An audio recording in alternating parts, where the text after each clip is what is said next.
Welcome everybody, just thought we'd have a quick look at the Euro USD. We've opened up a 30, 60 and 120 minute charts respectively.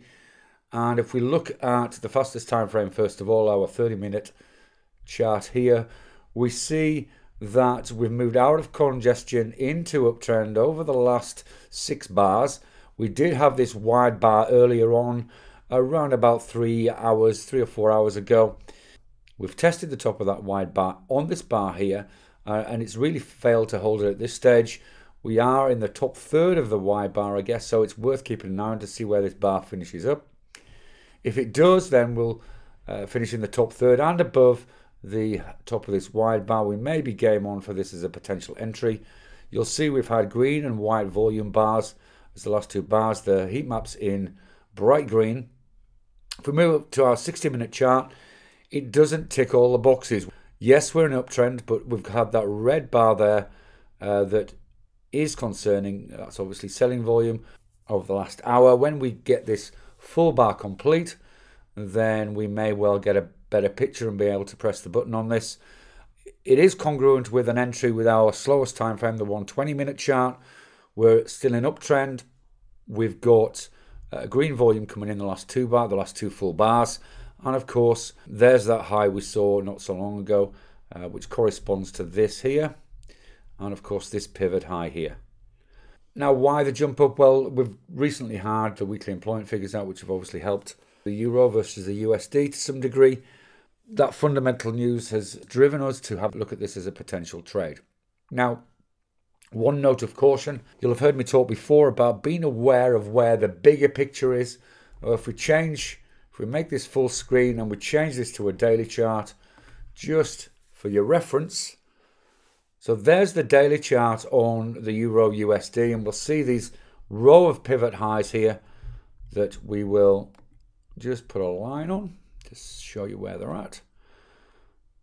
Let's just change this color so you can see it a little more clearly. There we go. And let's see where that is. That's at 10981, around about 55, 56 pips away from where we are now. So it would be a scalping trade. There's enough there to make some money out of it potentially, but be cautious if it gets close to that level. That's why it's important to know where the longer term lines in the sand are. And for those of you who are trading other vehicles, have a look at FXE, which is the ETF which tracks the Euro USD. Obviously, this will open slightly higher than the close last night. We are in a range between around about 105.5 and 107.75 on the upside, or even 108 on the upside. So really, we're at that range there. Now, there's 2 ways we could play this. We are actually in a butterfly trade in the Hawkeye options portfolio on this.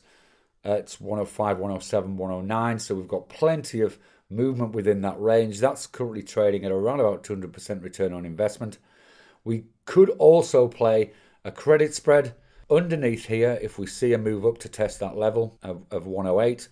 Or we could wait and see if there's a bounce, see if it comes down and put a credit spread, a bear call spread here at 108, 109, or even 109, 110, expiry 2 or 3 weeks away. Or indeed, if you're trading the equity itself, the underlying ETF, then of course waiting until it's broken 108 would be the appropriate thing to do. So there you go. There's our take today on the Euro USD. Could be an interesting one to watch, particularly after the dovish Fed comments yesterday. We trust you'll trade safe. We'll catch you again soon. Bye-bye for now.